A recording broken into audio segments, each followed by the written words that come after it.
Office আর meeting শেষ করে এখন বাড়ি ফেরার পালা। বেলা এখন 4:30। বাড়ি ফিরছিলাম, কিন্তু শরীর আর মন বড্ড ক্লান্ত। শরীর আর মন যতই ক্লান্ত হোক না কেন, বাড়িতে কিন্তু অপেক্ষা করছে আমার সেই ছোট্ট সন্তান। তার প্রতি আমার ডিউটি কিন্তু এখনও শেষ হয়নি। যাই হোক, আমার এই ভিডিওতে সবাইকে ওয়েলকাম। সবাই কেমন আছো? আশা করি সবাই ভালোই আছো। দেখো, শরীর আর মন যতই ক্লান্ত হোক না কেন, যেই শিশুটাকে আমি জন্ম দিয়েছি তার প্রতি তো আর দায়িত্ব আমার শেষ হয়ে যায়নি। তাই দেখো, বাড়িতে এসে ফ্রেশ হয়েই কিন্তু এখন আমি তাকে সময় দিচ্ছি। কিন্তু শরীর যে বড্ড টায়ার্ড, তাই বুদ্ধি করে ওকে বললাম, তুই আমার হাতে বডি লোশন লাগিয়ে দে। আর ও এটাতে খুব মজা পেল, তাই ও আমাকে হাতে বডি লোশন ম্যাসেজ করে দিচ্ছে আর আমি ওর সাথে গল্প করছি। ও সারাদিন কী কী করলো, আর্ট ক্লাসে গিয়েছিল, কেমন আর্ট হলো, সেগুলো সব গল্প করছিলাম। আর বাচ্চাদের সাথে কিন্তু প্রত্যেক দিন এরকম দিন শেষে সারাদিন সে কী করলো এই গল্পগুলো করতে হয় আর তার কাছ থেকে শুনতে হয়। এর মধ্যে দিয়ে কিন্তু বাচ্চাদের গল্প বলার স্কিলটা বেড়ে ওঠে। আর দ্বিতীয়ত, বাচ্চাদের সাথে যদি এই বন্ডিংটা তৈরি করা যায়, তাহলে তার জীবনে চলার পথে যদি কোনো রকম খারাপ কিছু হয়, তাহলে কিন্তু সে সেটা খুব খোলা মনে তার মা বাবার কাছে শেয়ার করতে পারবে। আর যদি সেটা আমরা না করি রেগুলার বেসিসে, তাহলে কিন্তু সে হঠাৎ করেই তার সাথে ঘটে যাওয়া কোনো খারাপ জিনিস সে কিন্তু শেয়ার করতে চাইবে না। তো যাই হোক, অনেক জ্ঞান দিয়ে ফেললাম। তো এইভাবেই ও আমাকে মেসেজ করছিল আর আমি ওর সাথে অনেক মজার গল্প করছিলাম। আর এর মধ্যে দিয়ে কিন্তু আমার মেন্টাল রিল্যাক্সেশনও কিছুটা হচ্ছিল এবং ফিজিক্যাল রিল্যাক্সেশন। তারপর আমার খুব চা খেতে মনে হচ্ছিল, তাই আমি চা বানাতে গেলাম। আর ও বলল, মা আমি একটু লাল চা খাবো। ওটাতে কিন্তু আমি চিনি দিইনি, গুড় দিয়েছি। আর দেখো বন্ধুরা, তোমরা কারা কারা এই বনটা খেয়েছো? আমি ছোটোবেলায় অনেক খেতাম, বিয়ের পর এখন এখানে পাওয়া যায় তাই খাই। আর এটা কিন্তু শনিবার করে আমাদের এখানে গরম গরম বেকারি থেকে আসে, তাই ডিউটি থেকে আসার পথে 2 প্যাকেট নিয়ে নিলাম। 1 প্যাকেট আমার জন্য রেখেছি, আর 1 প্যাকেট যেই বৌদি আমার মেয়েকে রাখে সেই বৌদিকে যাওয়ার সময় দিয়ে দিলাম। কেন বলো তো, যখনই আমি ডিউটি থেকে আমার মেয়ের জন্য হাতে করে কিছু আনি, তখন কিন্তু আমি সেই কাজের বৌদির জন্য আমি কিছু না কিছু আনি।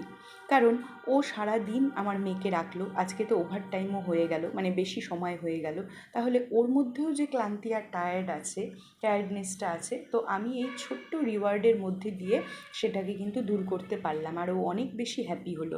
আর ও যদি হ্যাপি থাকে, ও কিন্তু আমার মেয়েকেও ভালো রাখবে, এই আশাতেই আমি কিন্তু নিয়ে আসি, আর আমার ভালোও লাগে। তো যাই হোক, খাওয়ার শেষে আমরা পড়তে বসে গেলাম। মানে সকালে আমি ওকে কিছু হোমওয়ার্ক দিয়ে যাই, রেগুলার বেসিসে দিয়ে যাই। ও যদি বাড়িতে থাকে আর স্কুল ছুটি থাকে বা ভ্যাকেশানে, তাহলে আমি বাড়ির থেকে ডিউটি থেকে এসে সেটাকে আমি চেক করি। তো ওটাই আমি চেক করছিলাম, প্লাস ওকে নতুন করে কিছু পড়াচ্ছিলামও। তো এটা ম্যাথ করাচ্ছিলাম। আর এমনি কিন্তু আমি ওকে কোনো টিউশন দেইনি, কারণ আমি টিউশন দেওয়াটা পছন্দ করি না। কারণ যতই আমি বাড়িতে টিউশন দেই না কেন, বাবা মাকে কিন্তু বাচ্চাকে গাইড করতেই হয়, নাহলে ওদের কিন্তু বেসটা নষ্ট হয়ে যায়। তো সেই ক্ষেত্রে আমি ওকে পড়াই। আর প্রত্যেকটা বাবা মারই উচিত, যতই টিউটার দেখ না কেন, বাচ্চাকে কিন্তু কী পড়ছে, কেমন পড়ছে, মানে সেই জিনিসগুলোকে একটু নাড়াচাড়া করা। তো যাই হোক, ওকে পড়াচ্ছিলাম। আর পড়াতে পড়াতে নিজেকেও খুব টায়ার্ড লাগছিল, তাই তার মাঝেই আমি রাতের খাবারটাও বসিয়ে দিলাম। অনেক তরিতরকারি ছিল, তারপরেও আমার মেয়ে বায়না করলো ভোগ চালের ফেনা ভাত খাবে আলু সেদ্ধ দিয়ে, ওটাও খেতে খুব ভালোবাসে, তাই সেটা বসিয়ে দিলাম। তো ওটা হচ্ছিল আর আমি এদিকে ওকে পড়াচ্ছিলাম। তো বন্ধুরা, একটা কথা তোমাদের সাথে শেয়ার করি। দেখো, যেই সব শাশুড়িরা তার মেয়ের নিজের সাংসারিক জীবনের কষ্টটাকে অনেক কষ্ট বলে মনে করে, কিন্তু পরের বাড়ির মেয়েকে বউ করে আনার পরে তার এই অফিস ডিউটি, বাড়ির সংসারের কাজ, দায়িত্ব, এগুলোকে বিলাসিতা বলে মনে করে, আর তার নিজের ছেলে যখন সেই বউকে একটু সাহায্য করে নামমাত্র, তখন সেটা থেকে সে নিজের ছেলেকেই বলে যে বউয়ের আঁচলের তলায় থাকা পুরুষ। তো এইরকম দ্বিচারিতা করা মানুষেরা কি কখনো তার অন্যের মেয়েকে কষ্ট দিয়ে নিজের মেয়ের খুশি পেতে পারে? তোমরা কমেন্ট করে জানিও। আর ওইদিকে মেয়েকে আমি খেতে দিয়ে বিছানা করতে চলে আসলাম। আর আমি কিন্তু কিছুই খেলাম না, কারণ সেই সকাল 9:30টার সময় খেয়েছিলাম অল্প, মানে আমার মেয়েকে যেটা খেতে দিয়েছিলাম ও পুরো কমপ্লিট করেনি, বাকিটা আমি খেয়ে নিয়ে আমি ডিউটি চলে গেলাম। তারপর কিন্তু সেই বিকেল 4:30-5টা পর্যন্ত জল ছাড়া আমি কিছুই খাইনি। আর বাড়িতে এসে ফ্রেশ হয়ে এত খিদে পেয়েছিল যে প্লেটে একটু ভাত নিয়ে খেলাম, কারণ অন্য কিছু খেলে অ্যাসিডিটি হয়ে যাবে।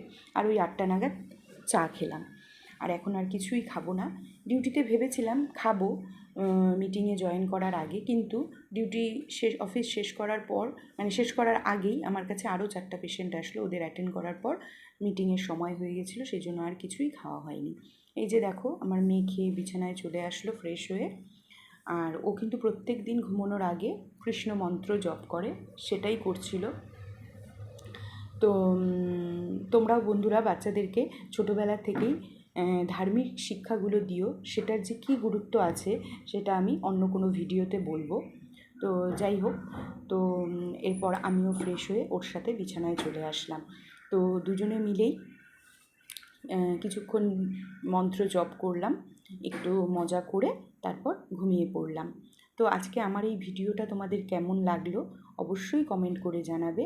নিজের মনের যত্ন নেবে, শরীরের যত্ন নেবে। Good night.